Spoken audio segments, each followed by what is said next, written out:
The fall of Rome, the true story of money. When we imagine the fall of Rome, the same scenes usually come to mind. Barbarians storming the city, legions collapsing, emperors being poisoned in their palaces. But empires don't fall only because of outside attacks.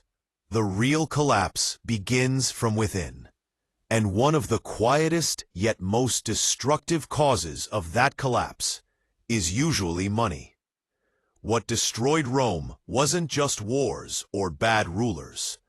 Rome fell because it lost faith in its own money.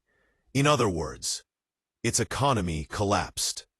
And the lesson from that story still applies today because we keep making the same mistakes. For centuries, the foundation of Rome's economy was a coin called the silver denarius. It was made of nearly pure silver and was accepted all across the empire. Soldiers were paid with it, merchants traded with it, and people stored their wealth in it. The denarius wasn't just metal, it was a symbol of trust. If people believed in Rome, they believed in its money. But keeping an empire running is expensive. Armies, roads, wars. The costs kept rising. When taxes weren't enough, emperors turned to an easy but dangerous solution. They started reducing the silver content in the coins. In other words, devaluing them. At first, no one noticed. But over the years, the difference became huge. In the time of Augustus, a denarius was 95% silver. By the 3rd century, it was only 5%. What was once a shining silver coin had turned into a bronze piece coated with a thin layer of silver. The people soon realized what was happening. Prices began to skyrocket because the money no longer had real value. If a measure of wheat cost 1 denarius yesterday, the next year you'd need dozens. Soldiers demanded higher pay. Merchants refused to accept the coins. In some places, people even went back to bartering goods. No one trusted anyone anymore, because money meant trust, and that trust was gone. This period is known as the crisis of the 3rd century. Invasions, civil wars, plagues, economic collapse. For nearly 50 years, Rome was in chaos. Emperors changed almost monthly. Some were killed before even taking the throne. The state had no idea what to do. Taxes were collected in worthless coins. Farmers abandoned their lands. Trade stopped. Rome was slowly rotting from within because of its own money. Emperor Diocletian tried to fix things. In 301 AD, he issued a law called the Edict on Maximum Prices. It basically said, nothing can be sold above a certain price. But it didn't work. Because the problem wasn't prices, it was the money itself. The black market exploded, and trade froze.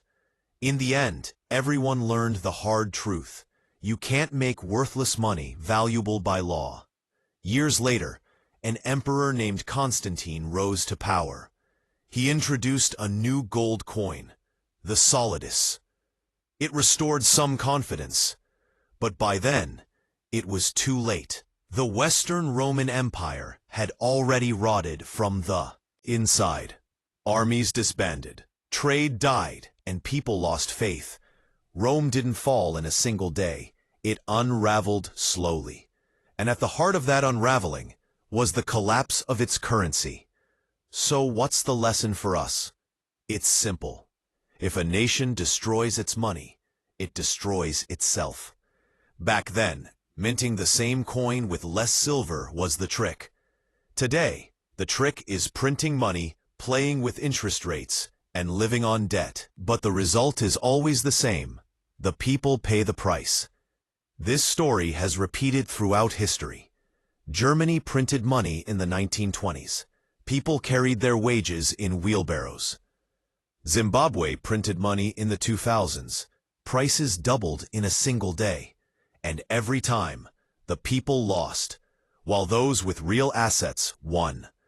The only difference now is that this time, it's global. The world runs entirely on fiat money, paper currency backed only by trust. And once that trust breaks, no central bank can save it. So never forget this. Inflation isn't a mistake, it's a policy, a silent tax. Real wealth isn't in paper, it's in production, skills, and real assets. If you told a Roman citizen that one day their money would be worthless, they would have laughed. But it happened, and it keeps happening to anyone who repeats the same mistake. History tells us one thing. Collapse doesn't happen all at once. First slowly, then suddenly.